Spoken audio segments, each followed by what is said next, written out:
This week on the Movies and Stuff show, a roundtable discussion on Nicolas Refn's Neon Demon. Stay tuned.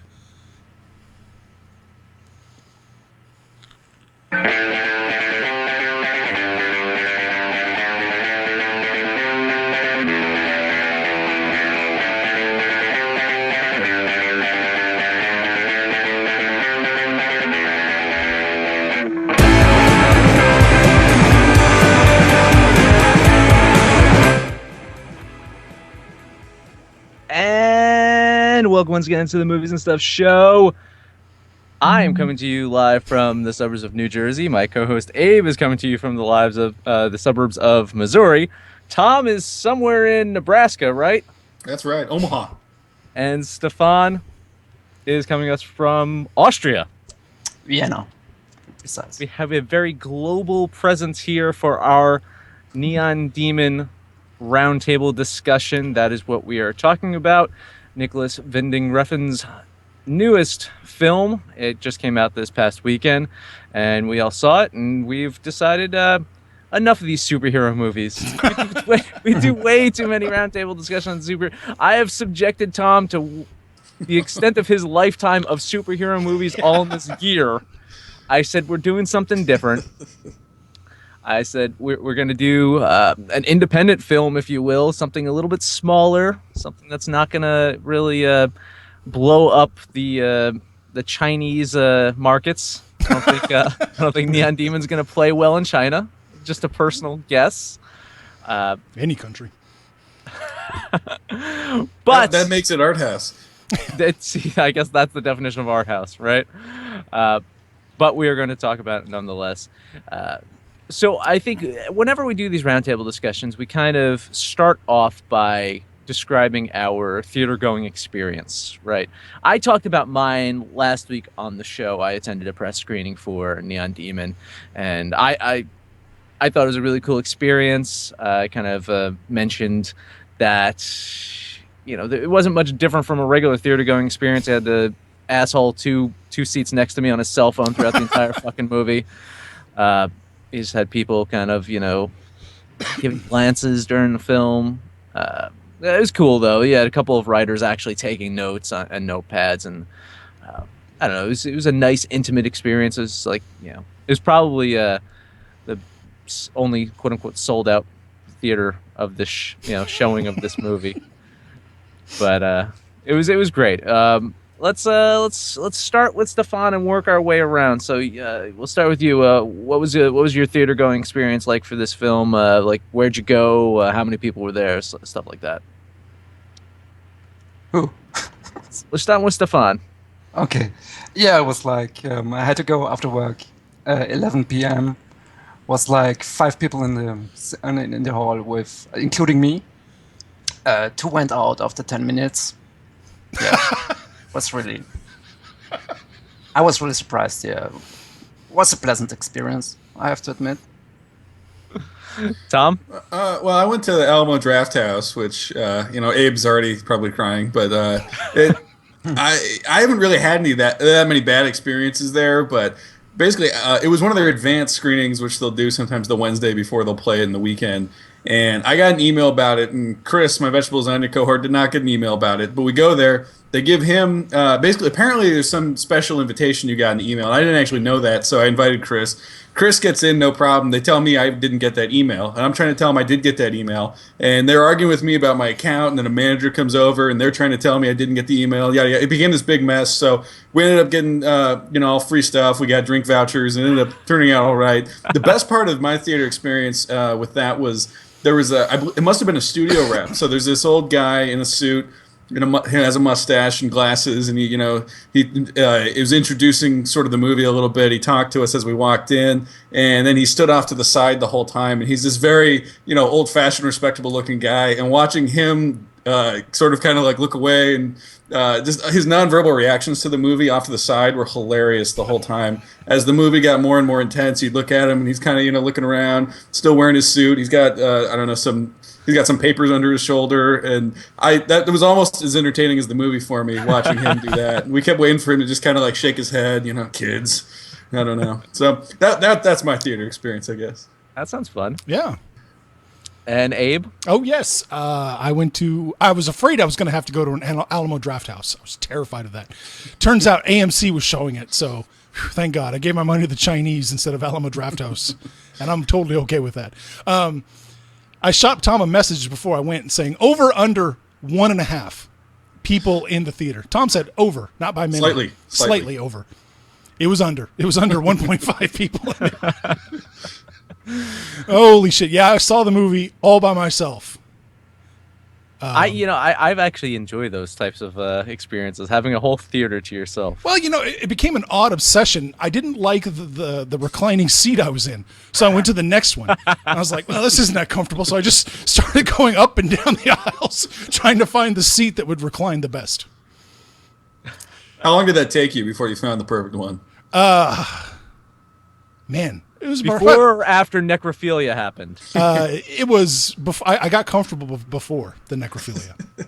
And then instantly got uncomfortable after. I was oddly not that uncomfortable with it. It sparked a few things. Abe got comfortable during the necrophilia. We should probably tell people we're going to be this is spoiler heavy. Yeah, so if you have not seen Neon Demon, go watch it first. If you want to wait the 3 months to go see it on Amazon Prime, you can, and then come back and watch our review, because we're going to kind of dive into this now. In fact, we'll get into our immediate reactions, and I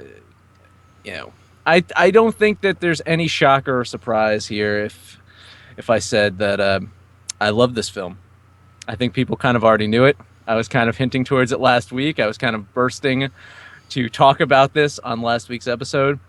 I did. I really love this film. I have so many positive things to say about it. I saw on Twitter, though, and it's probably the best review I've seen of this film. It's a film that I absolutely love and recommend to no one.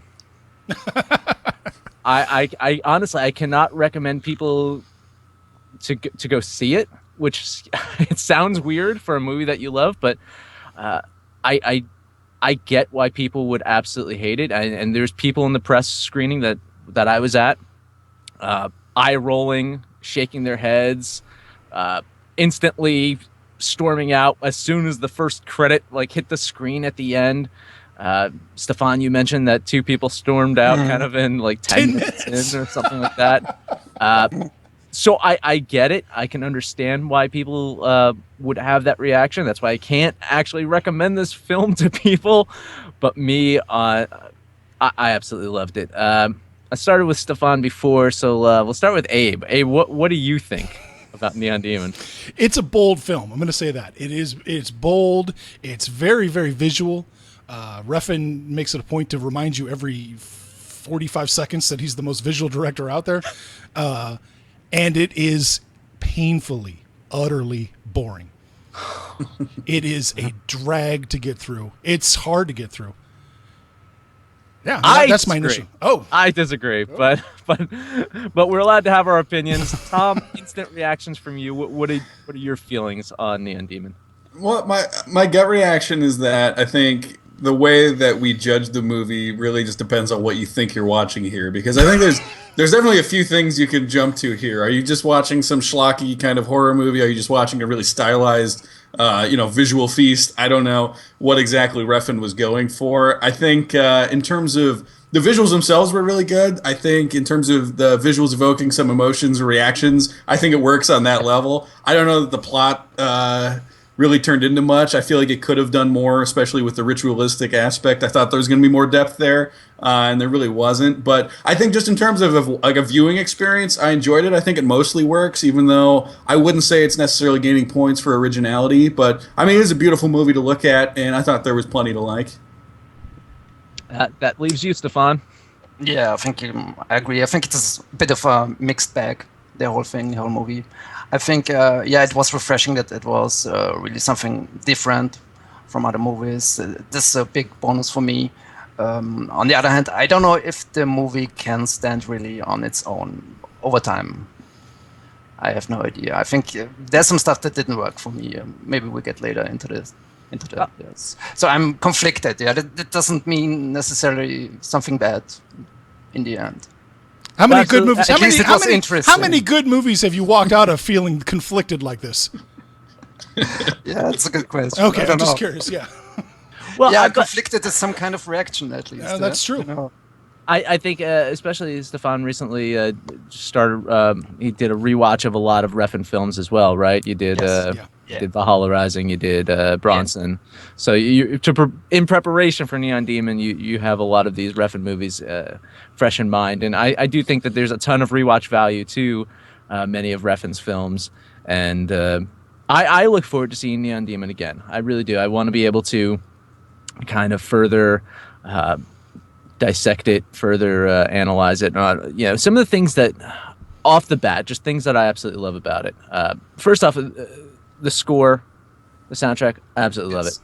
I think Clint Martinez, fantastic. And Abe was making fun of me. He's like, I didn't know you were that much into synth or techno. And it's funny is I'm not really, but I think a really, I'm thinking of like Cold in July. Cold in July had a very similar soundtrack where it was very synth heavy and very in your face, and I absolutely loved that. And I feel the same thing about this. I went home and I bought the soundtrack and I've been listening to it. And the opening credits. We were talking about opening credits last week on the show, and I had to bite my lip because I was like, so I wanted to talk about the opening credits and this. I really enjoyed it. I was kind of like I was sucked in right at that point. I'm like, man, I am in for something special right now. I think the opening credits they're like a little mini version of my review of the whole movie. If I just describe the opening credits, I feel like they were really pretty, they were neat to look at, they were extremely show-offy and maybe went on a little too long.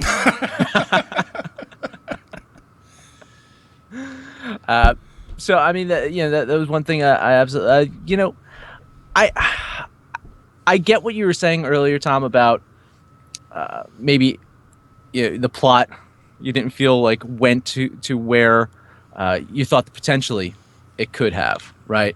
But to me, and reading an interview with Refn about how he changed the story as he was filming it, it was actually the necrophilia scene. That scene changed how the movie was going to end, because originally Jenna Maloney's character was going to die, but after that necrophilia scene and how they changed it and shot that, he decided to change the rest of the film from that point on, which is interesting. I wonder which direction he would have went if that, if he didn't get that spark of, inspiration during that filming session. But I think plot-wise, I like this. It's a very, as you said, familiar story of the girl comes from a small town, comes to the big city to look for, glory, and instead of figuratively getting eaten alive, she literally gets eaten by the culture that's there. Yeah, no, I mean, isn't that a little too on the nose? This whole movie's completely on the nose the whole time, though, isn't it? Yeah. I mean, I liked it better. It's a point of pride. I liked it better when it was called Mulholland Drive and it was a little more subtle. But here's the thing is, while it's definitely like presented as a horror film, I found it to be a dark comedy. I really did. I found, in fact, there's the character of the fashion designer, right? I have the actor's name in my notes somewhere. Yeah. That I feel was like Refn making fun of himself. I feel that it was a caricature of Nicolas Refn. Like, you even look at, he had the black glasses on the table. He had the white shirt and the black jacket. It looked and resembled like Refn. I think that was, Refn kind of poking fun of himself in a way. And even the whole end sequence with the throwing up of the eyeball and the eating of it. It's absurd. It's an absurd comedy, comedic scene to me. And I think it just kind of punctuates this building black humor that Refn was building throughout the film. I think the movie's definitely at its most successful when it's being silly like that or trying to be funny. I think Keanu Reeves was great. Oh, great. Those scenes were very funny. I agree. When it ups the ridiculousness a little bit, then I think it starts to kind of have fun. But I feel like there's just something off about the pacing after they kill her. I don't know quite what it was, because I feel like it should have consistently had that, and you get sort of, I think, a mishmash of upping the ridiculousness and then just some more of the Jenna Maloney stuff that I don't really know what exactly Refn was going for. And maybe you guys picked up on more of that than I did. I don't like what is the point of Jenna Maloney's character's actions post the eating? I mean, what's going on there? Do we have any thoughts? Where's that? I mean, obviously the bathing in the blood is based off that queen. Yeah. Yeah. But beyond that, I mean, Well, I wondered about that, specifically the menstruation Right. sequence. I guess if we're going to get into plot a little bit, I do wonder if Jesse was a god in this story. Which is possible, knowing Refn's kind of right. I mean, Tom and Chris talked about this. The pagan symbols throughout the film, and the pagan term of theophagy is where they would eat a god, and that's where the church got that idea for the sacrament. But what I really wondered about is the whole story she's telling about with the moon. Moon is the one eye, and she throws up an eye, and then I remembered something, so I looked it up. The old religion of Hera was included menstruation rituals that followed the cycles of the moon. So I mean, I think I think Tom and Chris were really onto something talking about the pagan aspects of this movie. I noticed a big thing. It's interesting to me that the Jenna Maloney character would have died because it seemed like the triangle is so prominent throughout the movie, and then at the end she's in the middle of the triangle. That seems very ritualistic. So I mean, it must have been a very different ending entirely to me before it went that way. I don't know. Yeah, I think, and one of the things that I believe that Refn was trying to accomplish here, and some people say not successfully, I think he did, is it really just does analyze it's almost, this kind of sounds so silly, a coming of age story. It's how a girl faces the challenges of becoming a woman and facing enemies on both sides. She has men who are sexualizing her and trying to be with her, and then sometimes with the Kiana character kind of forcing themselves on her. And then on the other side, you have women who are being jealous of the youth and jealous of the beauty, and it kind of just shows like that really tough time of life of this girl becoming a woman and facing attackers from both sides of the aisle, if you will.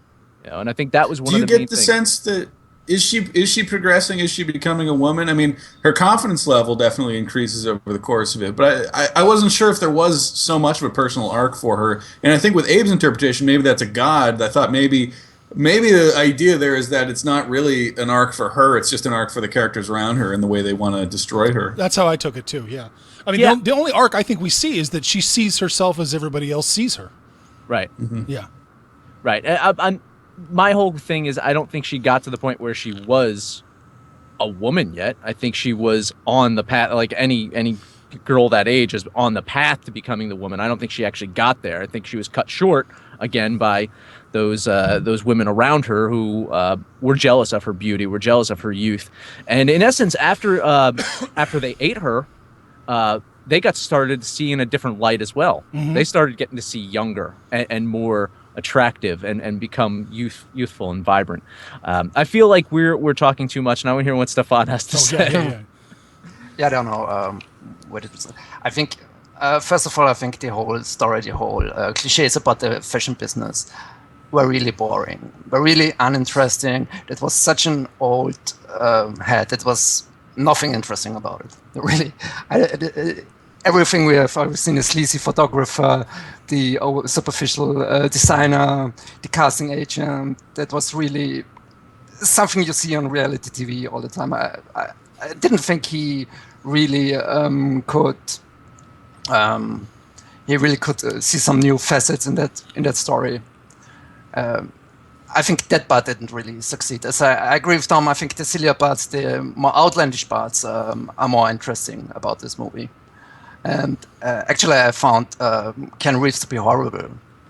And his character was horrible. It was bad acting. And I thought it was completely great. No, it was completely dumb. It was completely. I loved him. Watching Keanu Reeves angrily smoke a cigarette might be the most entertaining thing I've seen all year.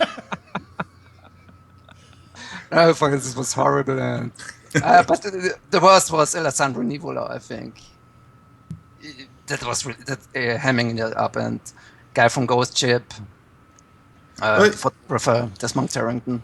what do you think Refn was trying to do with the? Because he's kind of doing I that think, like yeah, I Shakespearean montage or Shakespearean monologue in the table, and then he's talking about beauty and these things that are really obvious. I feel like in the movie, I didn't know. Do you get a sense of what Refn was trying to do with that even? Yeah, maybe something Lynchian. I could imagine. Well, yeah. You know, you're like the way talking in the Lynch movies, like off this world, not really like real people.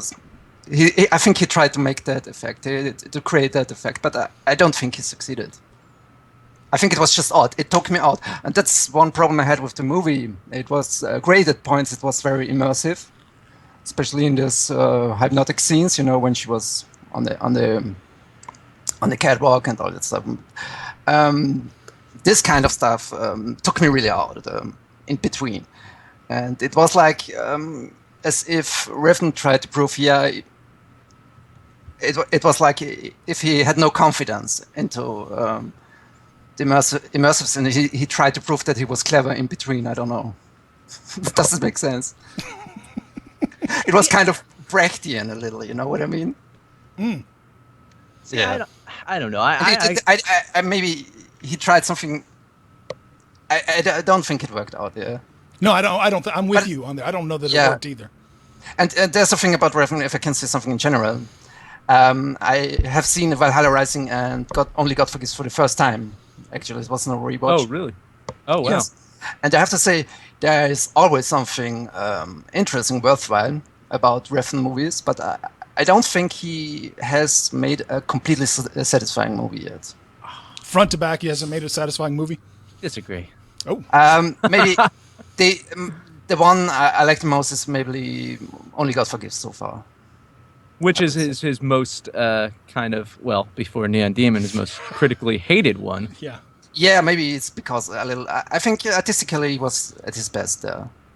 I think Valhalla Rising is It's good. It's not bad, but yeah, it's Apocalypse Now with Vikings. It's not bad, but I thought this was just really. It felt a little like a movie, a training for what was to come. I think he wasn't there yet. I think his later movies were better, like Drive and Only God Forgives and Neon Demon. I don't know if I can agree with you there, D. I think he's getting a little worse now. I think he's becoming too insulated, or he's Maybe Neon Demon is maybe the movie where his biggest influence is he himself. Maybe. yeah. Outside of David Lynch and Jardowski, yeah. Yeah. yeah.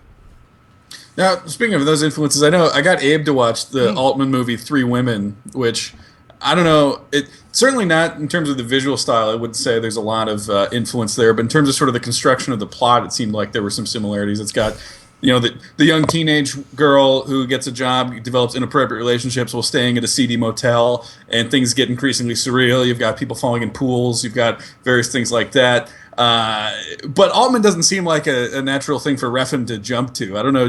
Abe, you just watched it. Do you think that there was a conscious influence there, or I mean, what's with the similarities between those two? I don't think I don't think there could have been a conscious effort there, but it was really interesting how the Sissy Spacek character just kind of shows up out of nowhere, just like Neon Demon 2. Just you know, it was so similar. It was striking. I think Refn is heading down. I think Refn is becoming the Quentin Tarantino of the art house. I really think he's heading there. I think his influences, he's starting to pull them all in, and if there's one thing I hope he does, I hope actually I should say I'm going to nominate him for the Rob Zombie I Need a Screenwriter Award. That's me. Yeah, but talking of influences, I think it has a very similar ending to The Perfume, the novel by Patrick Süskind. I don't know if you read it. No. It takes place in the 18th century. It has a movie adaptation by Tom Tykwer, who made Run, Lola Run. It's not recommended. It's not a good adaptation. But a book is very good. And it's about a guy in the 18th century who kills young women to extract the beauty into a perfume. And in the end, when he wears that perfume, puts it on, people are so... they eat him up to absorb his beauty, you know? Actually, the same. I don't know, it could be a coincidence, maybe they are based on the same myth as you said before. But it's a very similar ending. I got you. He's I guess eating up that more. I took that as, I mean, whether there's other specific influences or not, but definitely the pagan sort of religious connotations you get with eating the person to absorb something powerful about it was more where I was going with it. But where I wasn't sure if Refn had any, I don't know if there was a really confident, consistent tying together of all the ritualistic things beyond working sort of on just a subtextual level about beauty. Was there more to it than that?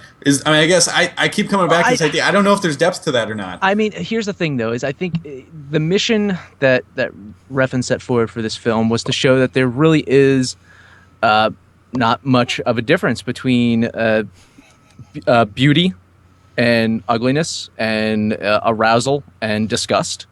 I think all of these things are, to him, on the same level. I think there are the whole concept of necrophilia is discussed, but in the same sense, there's this sense of arousal. How he films this scene, how he creates this sexualized scene out of something that is so taboo and so disgusting. And I think that's one of the points that he's trying to make here is to him that there's no difference there. And same thing with beauty and ugliness. And not to say that Jenna Maloney's character is, the ugly one in the film, but you see her when she has her top off and she's all tattooed up and she's not the typical beauty of in this world of where she's living. And she's a makeup artist. She's not the model. She's the one that's, to her, she's painting up the faces of models. She's painting up the faces of corpses. And to her, it's the same thing, That's a good point. Yeah. Okay. Where did she come from? I was wondering that. How did she know that photographer? Where did she come from? I was really fascinated about that because I've read other people's interpretations, and they thought the dream aspect of the movie started around the fashion runway show, but I think it starts from the jump. So, yeah, right away. Yeah, because I mean, how does she know? Because this is going to. Well, I mean, first off, this is a small-time kind of photographer who sucks at what he does. Right. And he has this elaborate kind of couch and this elaborate makeup setup and this same makeup artist who also works with the guy from Dexter, the detective from Dexter, who has gotten skinnier since Dexter, and I couldn't believe it because he was kind of manorexic on Dexter, and now he's even lost some weight since then. But yeah, no, I agree with you. It's kind of this Ella Fanning kind of fantasy starts from the get-go of meeting with Jenna Maloney that early on, and that's kind of how it kind of unwinds. And I love that scene with Christina Hendricks, by the way. Like I think that was great. And it's like, you're 19, you're always 19. Oh, I thought that was fantastic because in essence, like once you hit the 20, it's over. Your career is over. Yeah. But since I was by myself, I whipped out my phone, specifically wrote down. You had to get whipped out. I mean, we set the ground for that. Yeah. Where did she come from? Like, I really wanted to know because I just thought that was fascinating. And then they go to that church right after that. I really think it's some sort of fantasy or I don't know how to say it. It's surreal from the get go. Do you take that as potentially adding to sort of the occulty themes that it's playing with? Did you get church at that place, or was that just me? No, I got church out of that too. Okay. But I mean, just in terms of Jenna Maloney, I felt like the movie was setting her up as whether we want to go supernatural or not, but definitely sort of the perpetrator of the more occulty elements throughout it all up to that point. So I don't know if maybe Refn is playing with something like that. Where does she come from? She comes out of nowhere in that sense as well. Just sort of. Yeah. I don't want to get too literal with it because I feel like he doesn't want you to go so literal with what is all going on ritualistically. But she seems like she's the one who's doing more in charge of the ritualistic aspect than the other two supermodels. I think Refn is taking it literally when she's standing next to these stuffed wolves in that house. She is, she's the lead in all of this. Sure. Yeah. But then also has to get you wonders. How many before then? How many before Elle? How many Elle Fanning? How many after? Like, I mean, what's the were there more? Because to me it seems like, I don't know, the whole concept of where did Jenna Maloney come from? Maybe she's been around for hundreds of years. Maybe she is an old being, an old maybe from like a godlike era before I don't know, and Oh and man, the fact that I'm smelling she's prequel now. well, the fact that she's eating youth, she's eating this beauty, and she's staying forever young type thing. Well, yeah. Once he introduces that tub shot, I'm with you. That opens up a can of worms. Yeah. Yeah. I think you get the sense from the bathroom scene where the other one sucks on her hand that there's some familiarity with either where it's going or what the basic concept's going to be. Whether that the other model, I don't know their names. Sorry. Yeah, they're all the same too. Which both The other blonde. one, you don't get the sense that she's done it before since she can't handle it. But I don't know. I mean, there's some suggestion I think that this has been going on for a while anyway. Yeah. Stefan? Yeah. D. Yeah. Well, influences. I was really expecting for some reason that it would be some kind of Giallo homage, because it has a very. It was said in the reports before it would be some kind of Giallo homage, like Black Swan, Barbarian Sound Studio. Because the Lightning, also watched Suspiria before the movie, and I think the Lightning is very similar. The themes a little. There are many cellos that take place in the fashion industry, also with models and killers. But otherwise, I didn't see too much. Only visual influence. So I agree with you. I because I had heard that that those are gonna be there very was some similar. But misinformation. Yeah. yeah, I think I was also expecting from the trailers and the reports that Elle Fanning would be kind of some demon. Yeah, maybe in the end she maybe is. We don't know. We don't know. But I felt more. It's like she would unleash her power before or something. But do we have any specific interpretation for the neon demon being the title? I mean, do we have any? Is there anything that specifically is pointing to?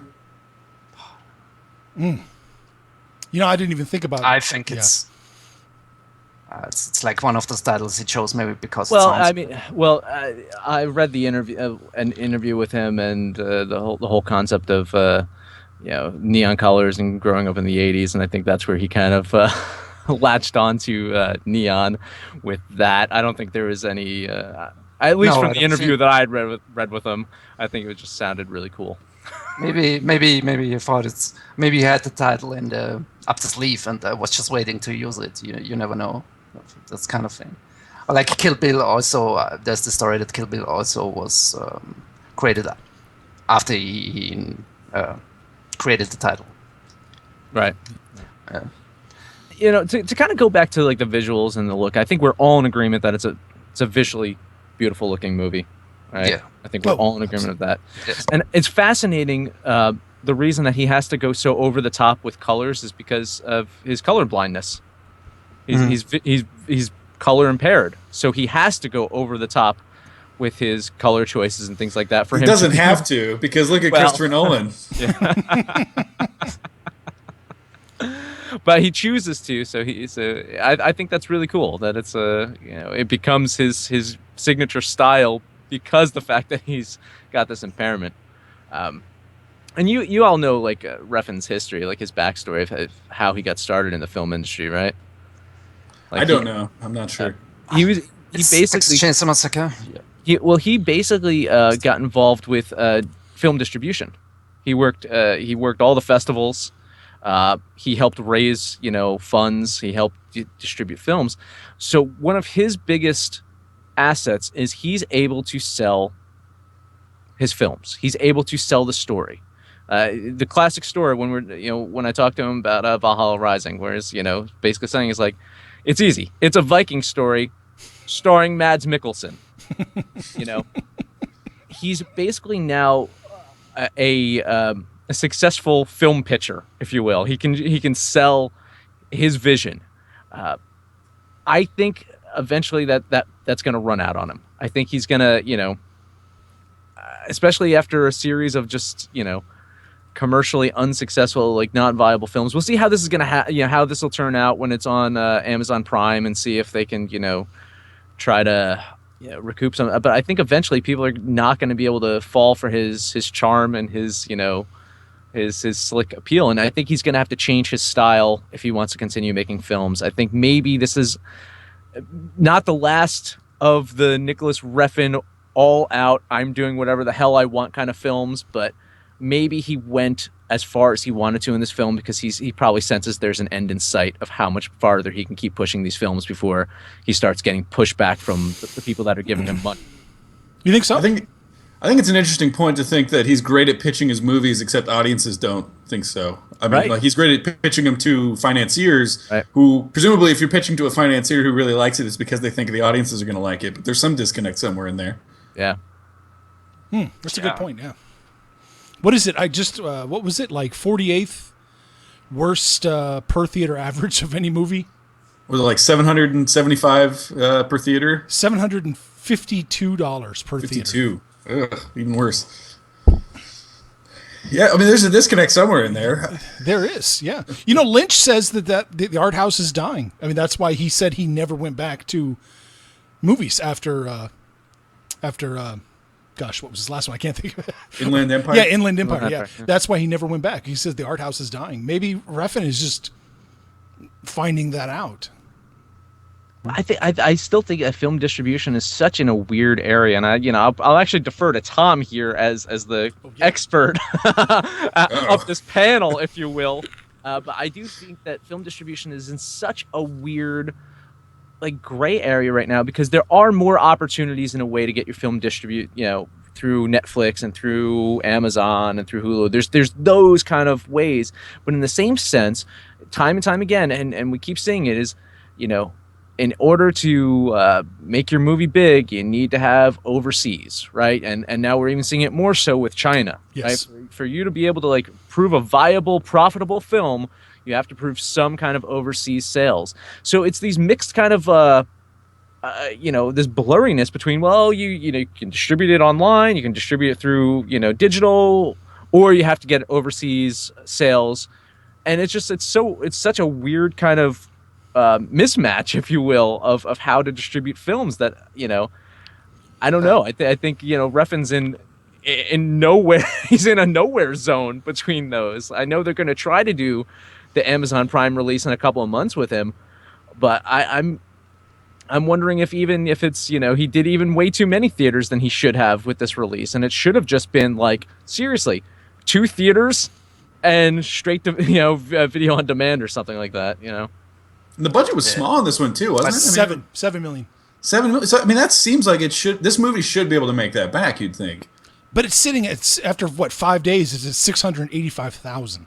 Yeah, it's not going to make 14 million. I mean, No. Well, I think Dan's right. I think film distribution is in a weird spot. I'd almost like it to see maybe if it could go back to a 70s model, or an early 80s. Started at New York and let it, work its way around the country and hope that you get some word of mouth going instead of this, all or none release that's, it's at 783 theaters opening. It's going to be, what, 100 after this or less? I mean, there's no way theater owners are going to keep screening this movie. yeah, they're giving up on it. I'm sure Right now. And I think one of the major obstacles this film is really facing is it's not really a horror film. You can't really sell it as a horror film. People that are into the horror genre are not going to see this and think of it as a horror film. So while it has horror elements, horror makes money. Well, this isn't horror, The question has there even ever been a time where this could have been this movie really successful? I mean, not this is disastrous, but I don't know. I think like the 60s or 70s would be in the perfect time for a movie like this. I think that the kind of culture and the type of films that were coming out and the experimental stuff that was happening and the types of movies that people were going to see just because of shock value or so. Now it's but it's so 30, 40 years ago. That's what I'm saying. Is like people are just to this, and this is it's not as over the top as some of the stuff that came out back then, and it's too over the top for the general audiences.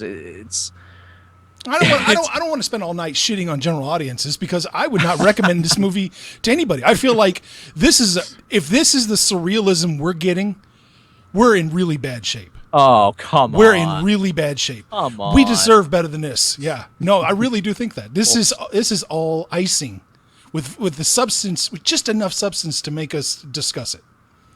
So I'm not going to shit on the audiences for staying away from it.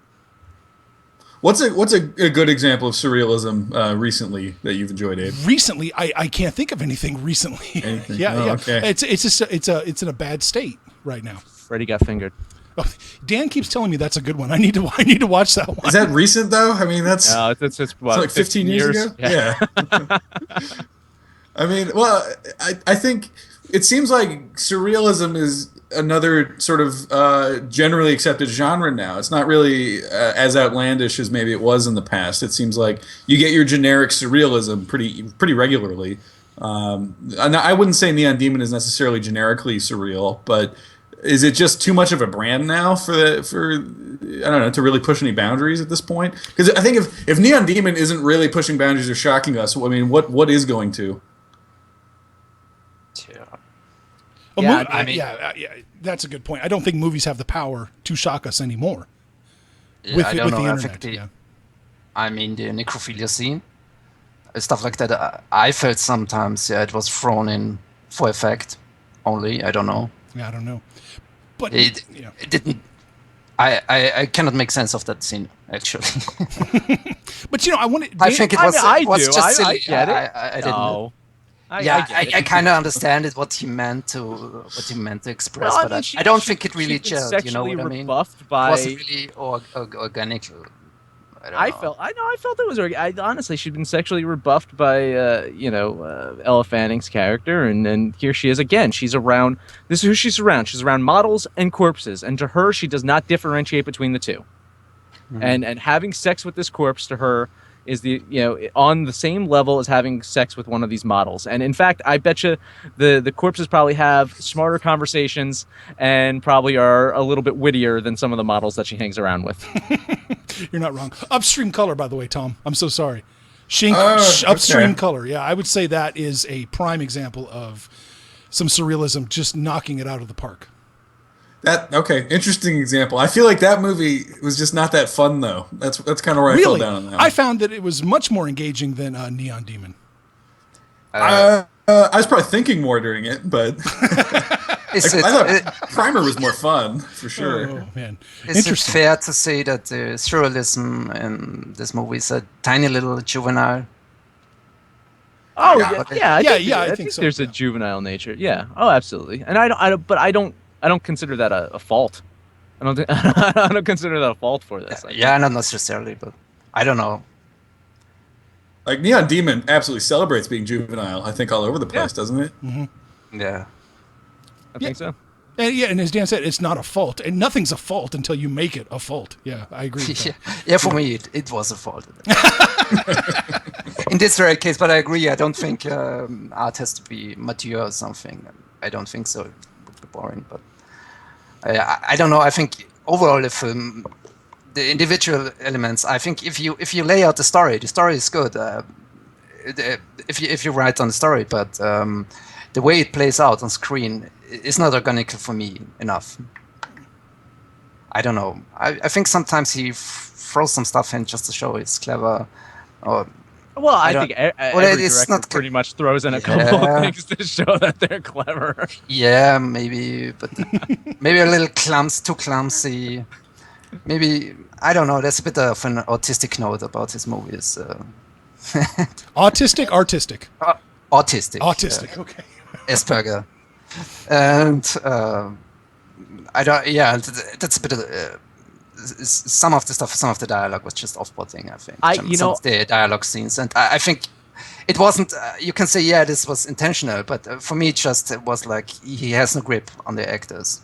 No, I'm not going to disagree with you with that. I think and that's one of my notes too. Is I did feel there was at times that the dialogue was pretty stiff and kind of took me out of a scene or took me out of like I was on a good kind of pace enjoying the film, and then something said, I'm like, ugh. And it kind of like took me a couple of more minutes to get back into the spot that I was just previously at. So I do think that there were some dialogue blips in there that I think unless you had Keanu Reeves talking, none of the dialogue was particularly interesting here. Oh, and the boyfriend, Yes. I don't think that was a good fit. or the No. quasi boyfriend, or the friend zone guy, if you want to call. I'll call He him the friend doesn't. zone. Where does he fit into the scheme of the movie beyond just sort of getting He her was to the say some one exposition? good man or something. Yeah, Yeah, he was like for me, he was the one good exactly. He's the dude. one good thing in this hell of a town, and I think he also proves that point during that one scene about the point that the fashion designer is trying to make about beauty, and about artificial beauty versus just natural beauty. Which again was a great, to me it was a great scene that could have been even better if the dialogue didn't get in its way so much. Like I felt that and Tom, this is kind of to your point where earlier you're saying it's like you wanted it to go in a different, you wanted this movie to go in a different direction, or you wanted the plot to go in like a different direction, or you felt that it had potential to go in a different direction. I felt that particular scene could have been amazing, and to me it was still great. I still enjoyed it, but I felt that it didn't live up to its potential there. I think some of the points that it was making, and tearing that fucking girl down, the other model, I thought that was amazing. I thought that was so good, but potentially it could have been even better. The lecturing was funny. That's one of those things where when it pushes the boundaries and gets a little more ridiculous, then I think it was really working. But then just that lecture about beauty, I feel like, did that need to be in the movie? I mean, I guess I don't know what that adds to anything other than just a really generic angle on beauty that we've all seen in a million other things.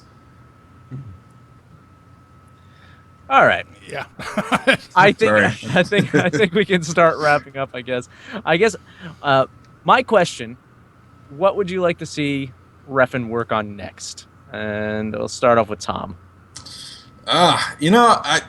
I'm intrigued when you were talking before about what if he just completely scrapped the style or really simplified it or did something that wasn't, so into what he's doing right now. And so I don't know that I have anything specific, but it would be really interesting. It's kind of like thinking about what if Wes Anderson just tried to make something that was, stripped down and realistic and normal. I think with any of these really stylized guys, it's always kind of interesting to think about what if you don't get really into your style and try even to make something outside of your style. It may not work at all, but it's fun to watch with these people who are really, really developed visually, and I think maybe sometimes are over-reliant on it. So something really simple.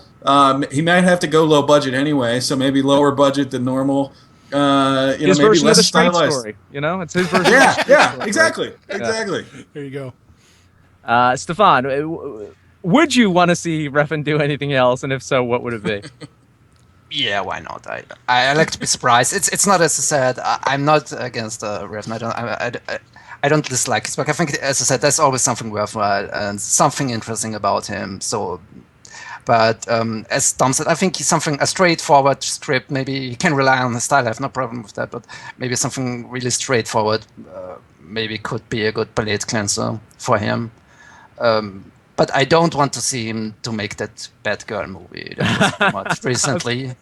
I was going to say that was really, superhero yeah. film, right? I don't know. I think the superhero genre is done. I don't think you can make, or maybe it's not interesting anymore. So for me, I don't think you can. So you'd rather have Aronofsky make it, right? I don't care. He can make it. I don't care for Batgirl. go. Man. Yeah. All right, Abe, what about you? I'm all in, man. I want to see him do that Batgirl flick. I really want to see him do that. He can make a city, I'm sure, in a comic book film look amazing. And I think between him fighting with a studio, I think the compromise they would achieve probably would be really cool. That's really what I want to see. I want to see him do some kick-ass action.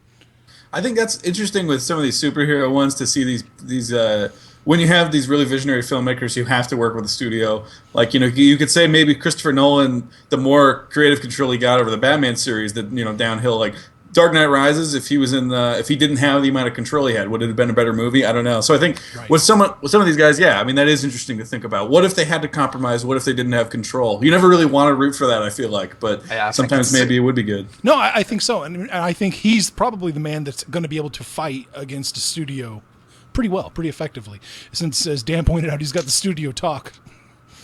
Yeah, but I know he opted the rights for a channel called Whatever Happened to Solange.